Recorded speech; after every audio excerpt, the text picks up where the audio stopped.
നമസ്കാരം. നമ്മുടെ പുതിയ സർക്കാരിന് ഔദ്യോഗികമായിട്ട് ആറന്മുള MLA അബിൻ വർക്കി ഇന്ന് നിയമസഭയിൽ തന്നെ ഒരു പേരിട്ടിട്ടുണ്ട്. കുറേ ദിവസമായിട്ട് സോഷ്യൽ മീഡിയയിലൂടെ പ്രചരിപ്പിച്ചു വരുന്ന ഒരു പേരായിരുന്നു പൂക്കി മുഖ്യമന്ത്രി, പൂക്കി സർക്കാർ. ആദ്യമൊക്കെ ഞങ്ങളിത് കേട്ടപ്പോൾ ധരിച്ചു, പ്രത്യേകിച്ച് ഞാൻ അടുത്ത ദിവസങ്ങളിലൊക്കെ ആയിട്ട് ആ പേര് കേട്ടിട്ടുള്ളത്. ഞാൻ കരുതിയത് ഒരു തരം ഈ കളിയാക്കുന്ന അല്ല ഇൻസൾട്ട് ചെയ്ത് പറയുന്ന ഒരു പേരായിരിക്കും എന്നായിരുന്നു ധരിച്ചിരുന്നത്. എന്തായാലും അബിൻ വർക്കി ഇന്നത് നിയമസഭയിൽ തന്നെ ഔദ്യോഗികമായിട്ട് പറഞ്ഞതോടുകൂടി നമുക്കൊക്കെ ധൈര്യമായിട്ട് ഇനിയിപ്പോൾ ആ പേര് പറയാം. പൂക്കി മുഖ്യമന്ത്രി, പൂക്കി സർക്കാർ. അതാണ് ഇപ്പോഴത്തെ VD സതീശൻ സർക്കാരിന് ആറന്മുള കണ്ണാടിയെ വിശേഷിപ്പിച്ചുകൊണ്ട് ആറന്മുള MLA ആയ അബിൻ വർക്കി പറഞ്ഞൊരു കാര്യമാണ്. എന്തായാലും നമുക്ക് ഇനിയിപ്പോൾ ആ പേര്, ഈ പേരിൻ്റെ അതിൻ്റെ അർത്ഥങ്ങളിലേക്കൊന്നും ഇപ്പം ഞാൻ കടക്കുന്നില്ല. കാരണം അത് ഇനി ഭാവിയിൽ പൊതുസമൂഹം തീരുമാനിക്കട്ടെ. കാരണം ഇതിനു മുമ്പുണ്ടായിരുന്ന മുഖ്യമന്ത്രി ഇതിങ്ങനെ പല വിശേഷണങ്ങളും ഉണ്ടായിരുന്നു. ക്യാപ്റ്റൻ, കപ്പിത്താൻ, കാരണഭൂതൻ, അങ്ങനെ കുറേ അധികം ഇരട്ടച്ചങ്കൻ, പിന്നെ എന്തൊക്കെയാണോ അങ്ങനെയൊക്കെ കുറേ അധികം വിശേഷണങ്ങളുണ്ടായിരുന്നു. എന്തായാലും നമ്മുടെ പുതിയ മുഖ്യമന്ത്രിക്ക് പൂക്കി മുഖ്യമന്ത്രി, പൂക്കി സർക്കാർ. ഈ സർക്കാരിനോട് ഒന്ന് രണ്ട് കാര്യങ്ങളൊന്ന് സൂചിപ്പിച്ചേക്കാമെന്ന് കരുതിക്കൊണ്ടാണ്.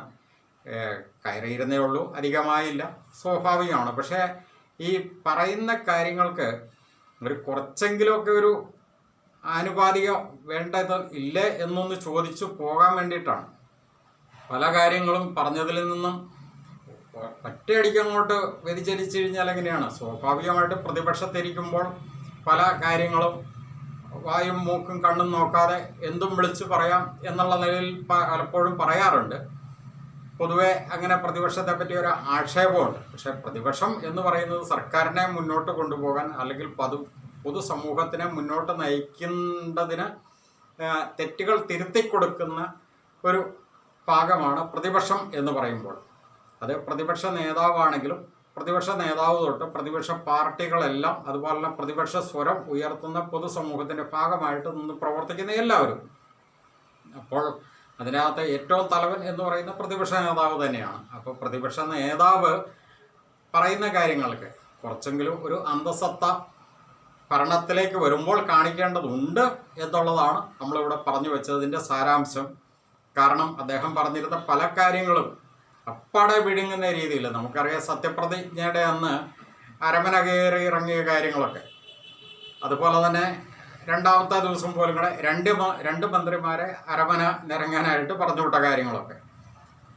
പിന്നെ അതിനേക്കാളെല്ലാം ഉപരിയായിട്ട് മുനമ്പം വിഷയം, മുനമ്പത്തെ 600 കുടുംബക്കാർ താമസിക്കുന്ന പ്രശ്നമാണ് വഖഫ് ഭൂമിയായിട്ട് ഇടപെട്ട് ഉണ്ടായൊരു വിഷയം. അവിടെയൊക്കെ ചെന്ന് എത്ര വലിയ ആർജവത്തോടു കൂടിയാണ് പറഞ്ഞത്.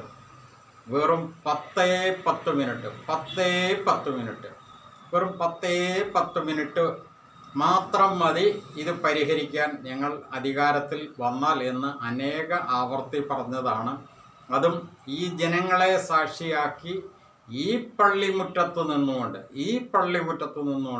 എന്നൊക്കെ പറഞ്ഞ വാക്കുകളൊക്കെ വളരെ വ്യക്തമായിട്ട് സോഷ്യൽ മീഡിയ കിടന്ന് ഓടുന്നുണ്ട്.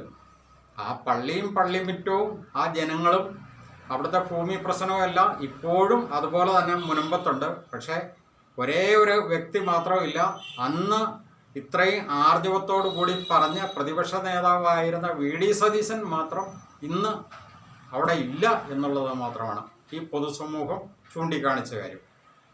ഇന്ന് മറ്റൊരു VD സതീശനുണ്ട്, അത് മുഖ്യമന്ത്രിയായിരിക്കുന്ന VD സതീശനാണ്. അപ്പോൾ ആദ്യം പറഞ്ഞിരുന്ന ആ കാര്യങ്ങളെല്ലാം അപ്പാടെ വിഴുങ്ങിയൊരു കണ്ടീഷനിലാണ് പോകുന്നത്. ന്യായീകരണങ്ങൾ ഒത്തിരി ഉണ്ട്, അത് നമുക്കറിയാം. ന്യായീകരണങ്ങൾ ഇതിനു മുമ്പിരുന്ന സർക്കാരുകൾ ഏറ്റവും കൂടുതൽ ന്യായീകരിച്ചുകൊണ്ടിരുന്നതാണ്. ആ ന്യായീകരിച്ചുകൊണ്ടിരുന്നതിൻ്റെ ഫലമാണ് ഇപ്പോൾ അവരനുഭവിക്കുന്നത്. ഇപ്പോൾ ഈ പെട്രോളിനൊക്കെ ഗ്യാസിനൊക്കെ വില കൂടുന്നതിനെ പറ്റിയുള്ള പരാമർശത്തിനകത്തും ഇതേ നിലപാട് തന്നെയാണ്. പ്രതിപക്ഷ നേതാവായിരുന്നപ്പോൾ അനേകം വാചകങ്ങൾ പറഞ്ഞുകൊണ്ടിരുന്ന ശ്രീ VD സതീശൻ ഇപ്പോൾ ഈ പൂക്കി മുഖ്യമന്ത്രി അല്ലെ പൂക്കി സർക്കാർ എന്നൊക്കെ പറഞ്ഞു കഴിഞ്ഞ് വലിയ സ്ഥാനപ്പേരൊക്കെ ഇട്ട് വിളിക്കുമ്പോൾ കാണിച്ചു വെക്കുന്ന ചില കാര്യങ്ങൾ, അതാണ് നമ്മളിവിടെ ചൂണ്ടിക്കാണിക്കുന്നത്. ഇപ്പോൾ നിയമസഭയിൽ പോലും കൂടെ ഇന്നേ ദിവസം വന്നിരിക്കുന്ന ഒരു ചർച്ചയുടെ ഭാഗമായിട്ട് പറഞ്ഞിരിക്കുന്നത് അതൊക്കെ ഇനിയിപ്പം ഞങ്ങൾ ആലോചിക്കാം, തീരുമാനിക്കാം, പരിഗണിക്കാം. ഇത് എല്ലാ മുൻ മന്ത്രിസഭകളും മുഖ്യമന്ത്രിമാർ പറഞ്ഞുകൊണ്ടിരുന്നതാണ്. ഇപ്പോൾ പൊതുസമൂഹം ഇപ്പം തന്നെ ചോദിച്ചു തുടങ്ങിയൊരു കാര്യമുണ്ട്. അതായത് ഇതിനു മുമ്പുണ്ടായിരുന്ന സർക്കാരിനെ എങ്ങനെയും, കാരണം അതുപോലെ പൊതുസമൂഹത്തിന് അങ്ങോട്ട് മടുത്തു പോയ അല്ലെ വെറുത്തു പോയൊരു സർക്കാരായിരുന്നു ഇതിനു മുമ്പുണ്ടായിരുന്ന പിണറായി വിജയൻ സർക്കാർ. കാരണം ഞങ്ങളൊക്കെ അത് നിരന്തര പൊതുസമൂഹത്തിൻ്റെ മുന്നിലേക്ക് ആവർത്തിച്ച് പറഞ്ഞുകൊണ്ടിരുന്ന ഒരു കാര്യം തന്നെയാണ്.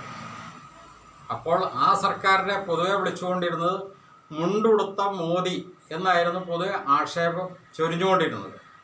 പക്ഷേ ഇപ്പോൾ പൊതുസമൂഹം വേറൊരു രീതിക്ക് കൂടെ പറയാൻ തുടങ്ങിയിട്ടുണ്ട്. പിണറായി വിജയൻ എന്ന് പറയുന്ന വ്യക്തി അല്ലെങ്കിൽ അന്നുണ്ടായിരുന്ന മുഖ്യമന്ത്രി മുണ്ടുടുത്ത മോദി ആയിരുന്നു എങ്കിൽ കതറിട്ട പിണറായിയാണ് ഇപ്പോഴത്തെ പുതിയ മുഖ്യമന്ത്രിയായ ശ്രീ വി.ഡി. സതീശൻ എന്ന് വരെ പറഞ്ഞു തുടങ്ങിയിട്ടുണ്ട്. ഈ രീതിയിലേക്കാണ് മുണ്ടുടുത്ത മോദി, കതറിട്ട പിണറായി എന്ന വിശേഷണങ്ങളാണ് ഇപ്പോൾ ഈ മുൻ മുഖ്യമന്ത്രിക്കും ഇപ്പോഴത്തെ മുഖ്യമന്ത്രിക്കും പൊതുസമൂഹം പറഞ്ഞു തുടങ്ങിയിട്ടുള്ളത്. ഇതാണ് നമുക്ക് ഇതിൻ്റെ തുടക്കത്തിൽ ഒന്ന് പറയാനുള്ളത്. കാരണം ഈ സർക്കാരിൻ്റെ ഈ പോക്കിനെ കാണുമ്പോൾ അങ്ങനെയൊക്കെ പറഞ്ഞു വെക്കാനായിട്ട് സാധിക്കുന്നുള്ളൂ. പല കാര്യങ്ങളും ഇന്നും സർക്കാർ തലത്തിൽ നമ്മൾ വളരെ വിശദമായിട്ട് പരിശോധിക്കുമ്പോൾ ഇത് മുൻ സർക്കാർ തന്നെയാണോ ഇപ്പോൾ ഭരിക്കുന്നതെന്ന് തോന്നിപ്പോകുന്നു. കാര്യം സർക്കാർ മാറി പുതിയ സർക്കാർ വന്നു എന്നൊക്കെ പറഞ്ഞു കഴിഞ്ഞാൽ പോലും നമ്മുടെ സർക്കാരിൻ്റെ മൊത്തത്തിലുള്ള പ്രവർത്തനങ്ങൾ നോക്കുമ്പോൾ, പ്രത്യേകിച്ച് കഴിഞ്ഞ ദിവസത്തെ ആ ഇ.ഡി. പരിശോധനയും അതുപോലെ തന്നെയുള്ള മറ്റ് ഓരോരോ കാര്യങ്ങൾ എടുത്ത് പരിശോധിച്ച് കഴിഞ്ഞാൽ, ഇപ്പോൾ ഈ കഴിഞ്ഞ ദിവസം കൂടെ ഇവിടെ പെൻഷൻ വിതരണം, മലപ്പുറം ജില്ലയിൽ പെൻഷൻ വിതരണം നടത്തിയത് ഒരു UDFൻ്റെ ഓഫീസിൽ കൊണ്ടുവച്ച് സഹകരണ ബാങ്കിൻ്റെ ഒരു ജീവനക്കാരൻ 25 രൂപ കമ്മീഷൻ വാങ്ങിക്കൊണ്ട് പെൻഷൻ വിതരണം നടത്തി എന്ന് സോഷ്യൽ മീഡിയയുടെ അങ്ങനെ ഒരു വീഡിയോ കാണാനിടയായി. അത് സത്യമാണെങ്കിൽ ഇതിനു മുമ്പ് ചെയ്തുകൊണ്ടിരുന്ന സർക്കാരിനേക്കാളും വളരെ മോശപ്പെട്ട ഒരു രീതിയിലേക്കല്ലേ ആ ഒരു കീഴ്വഴക്കം കൊണ്ടുപോകുന്നത്. ഇതിനു മുമ്പ് ഇരുന്ന സർക്കാർ, പിണറായി വിജയൻ സർക്കാരിനെ പറ്റി എപ്പോഴും ആക്ഷേപം ഉണ്ടായിരുന്നു. CPM പാർട്ടി ഓഫീസിലാണ് സർക്കാരിൻ്റെ എല്ലാ കാര്യങ്ങളും നടക്കുന്നത്, അല്ലെങ്കിൽ പാർട്ടി നേതാക്കന്മാർ, ലോക്കൽ കമ്മിറ്റി സെക്രട്ടറിമാർ, ഏരിയ കമ്മിറ്റി സെക്രട്ടറിമാർ അവരൊക്കെയാണ് തീരുമാനിക്കുന്നത്. അവരുടെ അടുത്ത് പോകണം ജനങ്ങൾ കാര്യം സാധിക്കണമെങ്കിൽ എന്ന് പറയുന്നതിൻ്റെ അതേ അനുപാതം തന്നെയല്ലേ ഇപ്പോൾ ഈ പുതിയ സർക്കാർ വന്നതിന് ശേഷം മലപ്പുറം ജില്ലയിൽ കഴിഞ്ഞ ദിവസം, അതായത് വാർദ്ധക്യകാല പെൻഷൻ, സാമൂഹ്യ സുരക്ഷാ പെൻഷൻ, അത് UDFൻ്റെ ഒരു ഓഫീസിൽ വെച്ച് വിതരണം നടത്തിയിരിക്കുന്നു. അതും ബാങ്കിൻ്റെ ജീവനക്കാരൻ വന്ന് വീടുകളിൽ കൊണ്ടു കൊടുക്കേണ്ടതിന് പകരം എളുപ്പത്തിൽ ചെയ്തതാണെന്നൊക്കെയാണ് പറയപ്പെടുന്നത്. അതും 25 രൂപ വെച്ച് കമ്മീഷൻ വാങ്ങിക്കൊണ്ട് ചെയ്തു എന്നാണ് ഈ സോഷ്യൽ മീഡിയ വഴി അത് കാണാനിടയായത്. അപ്പോൾ ഇതൊക്കെ തന്നെയാണ് പൊതുവെ ജനങ്ങളിങ്ങനെ വിലയിരുത്തുന്നത്. മുൻ മുഖ്യമന്ത്രി മുണ്ടുടുത്ത മോദിയാണ് എന്ന് ആക്ഷേപിച്ചിരുന്നത് പോലെ തന്നെ ഇപ്പോഴത്തെ മുഖ്യമന്ത്രി കതറിട്ട പിണറായി വിജയനാണ് എന്നുള്ള രീതിയിലേക്ക് പൊതുസമൂഹം ഒരു ചൂണ്ടുപോലാണ് പോലെ അത് ചൂണ്ടിക്കാണിക്കുന്നത്. എന്താണെങ്കിലും വരും നാളുകളിൽ ഇതിൻ്റെ മറ്റ് കാര്യങ്ങളൊക്കെ നമുക്ക് മനസ്സിലാക്കിയെടുക്കാവുന്നേ ഉള്ളൂ. എന്തായാലും ഈ വിഷയത്തെ സംബന്ധിച്ച് പൊതുസമൂഹത്തിൻ്റെ ഒരു അഭിപ്രായം ഒന്ന് പറഞ്ഞു എന്ന് മാത്രം. ഇതിനേക്കാൾ ഇമ്പോർട്ടൻ്റ് ആയിട്ടുള്ള മറ്റൊരു കാര്യം കൂടി ഇതിനകത്ത് ആഡ് ചെയ്ത് പറഞ്ഞു പോകേണ്ടതുണ്ട്. അതായത് ഇവിടെ ഭരണം കിട്ടിയതിന് ശേഷം നമ്മൾ പറഞ്ഞല്ലോ, അതായത് മുഖ്യമന്ത്രിയായ ശ്രീ വി.ഡി. സതീശൻ അന്നേ ദിവസം തന്നെ തിരുവനന്തപുരം അരമന പോകേണ്ടി വന്ന സാഹചര്യം, അതായത് കത്തോലിക്ക സഭയുടെ ബിഷപ്പിനെ പോയി കണ്ട ഒരു വിഷയം, രണ്ടാമത്തെ ദിവസം 2 മന്ത്രിമാരും പോയി കണ്ട ഒരു വിഷയം. പക്ഷേ ഇവിടെ കേരളത്തിൻ്റെ ഏറ്റവും കൂടുതൽ ജനസംഖ്യയുള്ള ഒരു സാമുദായിക നേതാവിനെ ഒരു മന്ത്രി, നമ്മുടെ മന്ത്രിസഭയിലെ തന്നെ ഒരു മന്ത്രി പോയി കണ്ടതിനെ ഏതെല്ലാം രീതിയിലാണ് സോഷ്യൽ മീഡിയ എടുത്തിട്ടുണ്ട് അലക്കുന്നത്. അദ്ദേഹത്തിൻ്റെ രാഷ്ട്രീയ കാഴ്ചപ്പാടും അദ്ദേഹത്തിൻ്റെ വ്യക്തിപരമായിട്ടുള്ള അഭിപ്രായങ്ങളോടും പലർക്കും വിയോജിപ്പുണ്ടാവാം. അത് സ്വാഭാവികമാണ്. എല്ലാ സാമുദായിക നേതാക്കൾക്കും അവരവരുടേതായ രാഷ്ട്രീയ കാഴ്ചപ്പാടുകളുണ്ട്. പല രാഷ്ട്രീയ വിയോജിപ്പുകളും ഉണ്ടാവാം.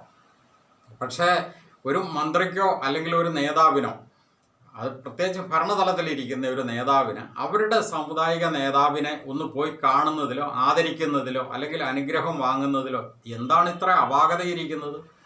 അതിനെ ഏതെല്ലാം രീതിയിലാണ് രാഷ്ട്രീയ മാലിന്യം എന്നൊക്കെ വിശേഷിപ്പിച്ച് അതും ആ ആക്ഷേപിക്കുന്ന അല്ലെ അപഹസിക്കുന്ന വ്യക്തികളുടെ ആ ക്വാളിറ്റിയോ അല്ലെ അവരുടെ ക്വാണ്ടിറ്റിയോ ഒന്ന് പരിശോധിക്കേണ്ടതുണ്ട്.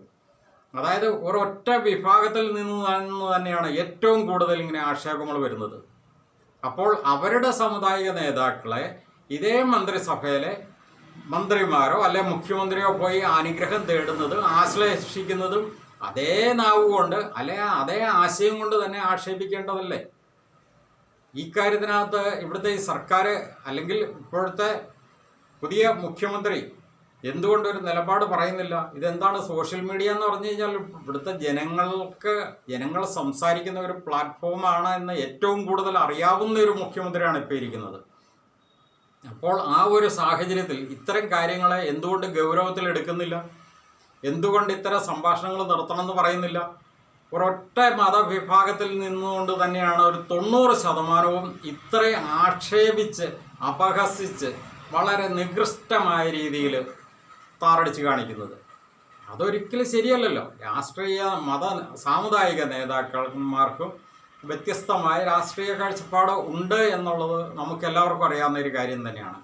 ഏത് രാഷ്ട്രീയ നേതാക്കന്മാരാണ് അല്ലെങ്കിൽ ഏത് സാമുദായിക നേതാക്കന്മാരാണ് ഇവിടെ കറതീർന്ന ഒരു സാമുദായിക നേതാവായിട്ട് ഈ ഭൂമിയുടെ മുകളിലുള്ളത്?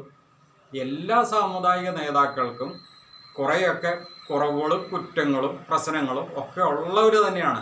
ആരും പരിശുദ്ധരായിട്ടുള്ള ഒരൊറ്റ സാമുദായിക നേതാവും ഈ ഭൂമിക്ക് മുകളിൽ ഇന്ന് ഇല്ല എന്നുള്ളത് തിരിച്ചറിവോടുകൂടി വേണം ഇതിനെ കാണാൻ. എന്താണെങ്കിലും ഇതിനകത്ത് സർക്കാരിൻ്റെ ഒരു ശക്തമായ ഇടപെടൽ ഉണ്ടാകണം എന്ന് പറഞ്ഞുകൊണ്ട് നിർത്തുന്നു. നന്ദി.